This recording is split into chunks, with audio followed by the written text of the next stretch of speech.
Jacquees is on a loan. Him and I and us, we've been having these conversations. Is he the king of R&B of this era, in your opinion? To me? Yeah. I don't believe in kings and queens. What's that about? I just don't. If you ain't from London, that's where the kings and queens is at, right?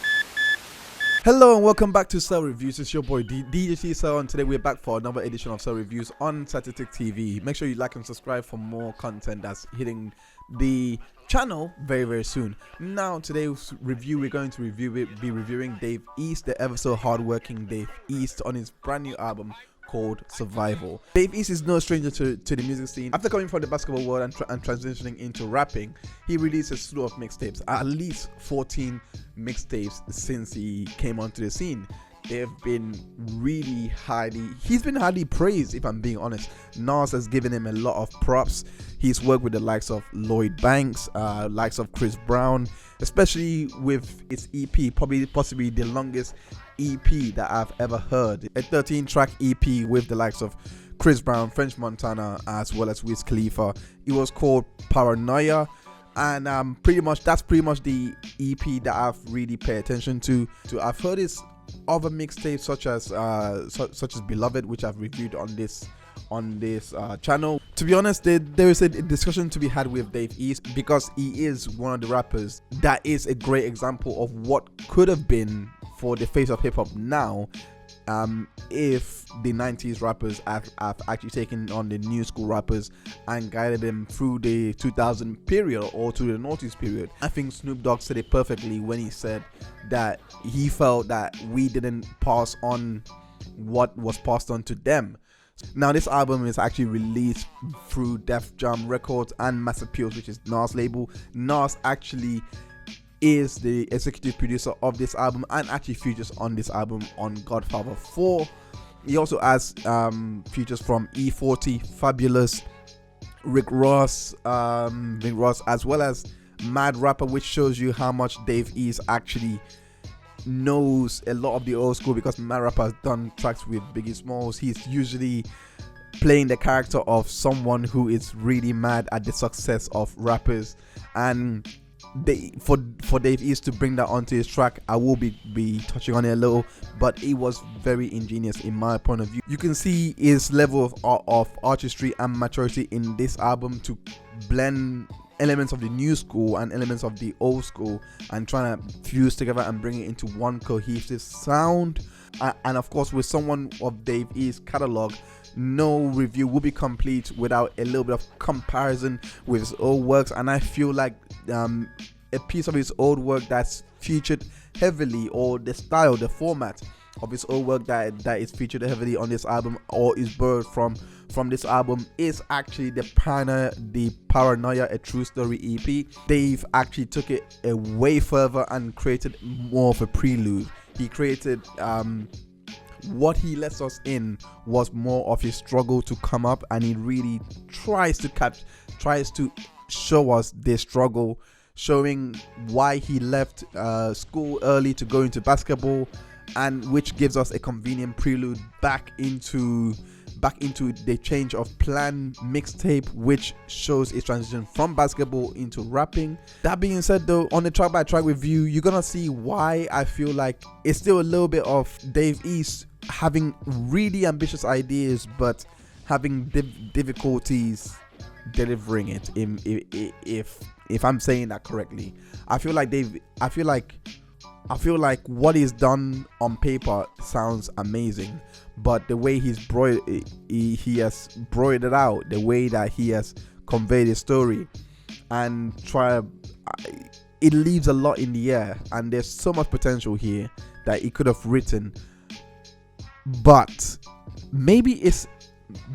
to me, I feel like the instrumentation of this album really lets him down. I don't think it is versatile enough. I'm gonna try and explain this the best I can through the track by track review. They Wanna Kill You was a great starting point off into the album. Features a production credit from DJ Premier. I gave this an 8.2. Felt like this was actually a good starting point for the album. Penthouse is where I give it a 7.8. Now, how I maybe it was a structure problem, but I personally would have preferred Godfather 4, which I gave an 8.6, to actually follow up after They Wanna Kill You. The story in Godfather 4 is a lot more cohesive with They Wanna Kill You, with how that started off. The fact that they teased Nas in the Paranoia EP is why I felt like this is borrowing a lot from that, because Nas appeared just as a skit, minor cameo role, if you can call it that, in the Paranoia A True Story EP with, on the track They Hated.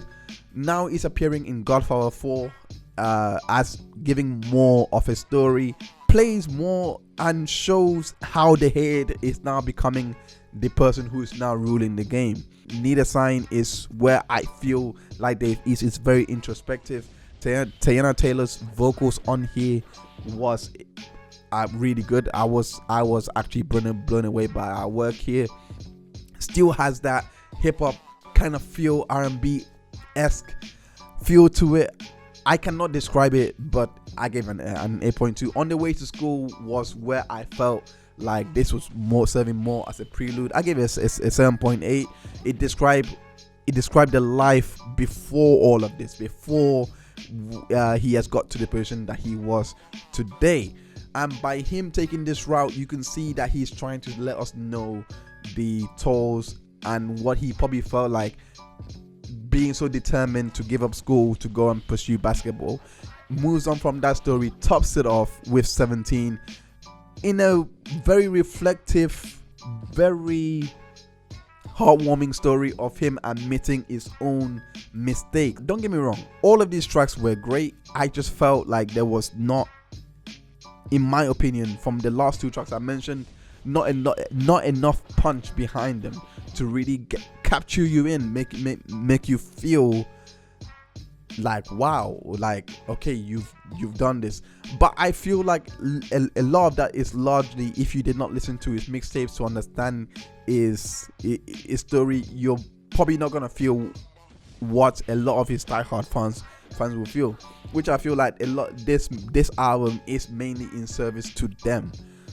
As I was listening to this, that's the vibe I got. I like, for someone who is coming in new, this mixtape does a very bad job in actually bringing it in and introducing Dave East. I saw what he was trying to do by actually laying the foundation, laying the groundwork. However, the downside to this is, if they don't know you, they're not gonna feel that emotional connection that you're trying to build by piggybacking off your old projects, if that makes sense. Not that it's a bad idea, it's not a bad idea. It's just when someone new is coming in, unless they knew and started from those projects, they're not gonna feel these emotional beats that you're trying to get them to feel. Maba and Made It was another great example, is because you had these traits in the Paranoia EP. In the Paranoia EP, OG was a great future work. It features Rick Ross as well as The Dream on the vocals. Straight up, it goes back into the streets to show how he struggled to get to where he is. I give that an 8.1. On this side of the album, this was more of the luxurious R&B side, which I feel is more made to capture the newer audiences, to really set them into the album and to be more appreciative of it. I thought it was a decent attempt. What's Going On featuring Fabulous, it was a great produced track. I'm not gonna lie, the old school style of R&B here, kind of having some disco funk elements in there, really taking your mind back to the 90s era. I personally think that Nas probably had a lot of input to do with this one. Fabulous done really well on the track. Then he goes into Baby, which I felt was a lot better. In my opinion, there was a lot of improvement here. 8.2 was what I gave it.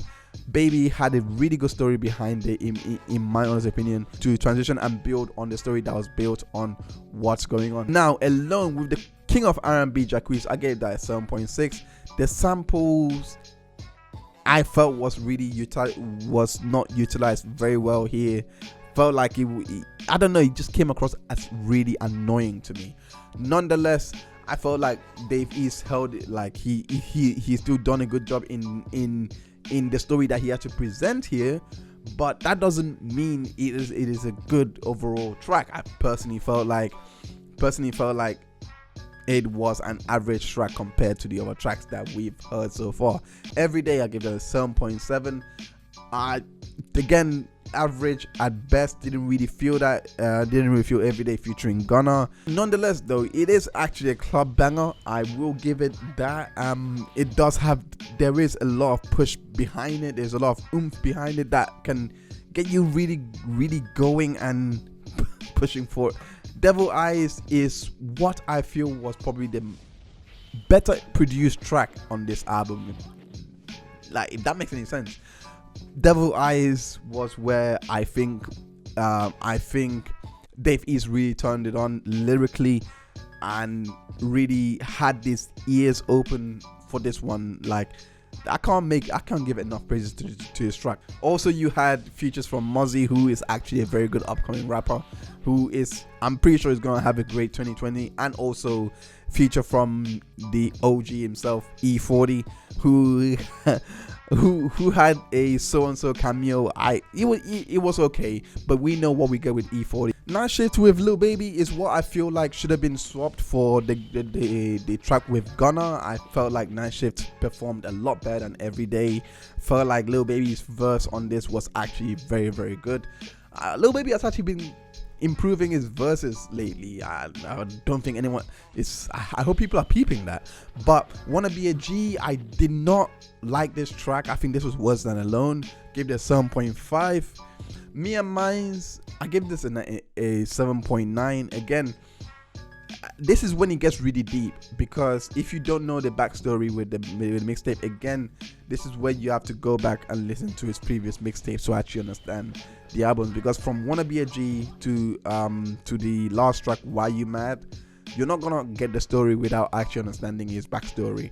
The same goes with Daddy Knows. Daddy Knows is, if you haven't listened to the Kyra mixtapes, if you haven't listened to Kyra, I feel like you're not gonna really understand this. Paranoia goes into this a little. We had the Kyrie Speaks skit where she was actually speaking. Well, we couldn't really comprehend it. This is kind of a callback to that. I felt like this was a very good story here.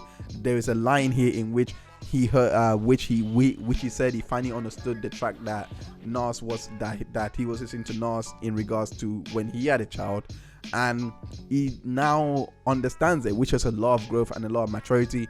This is what the album, I feel, is based on. It just shows Dave East's growth and maturity.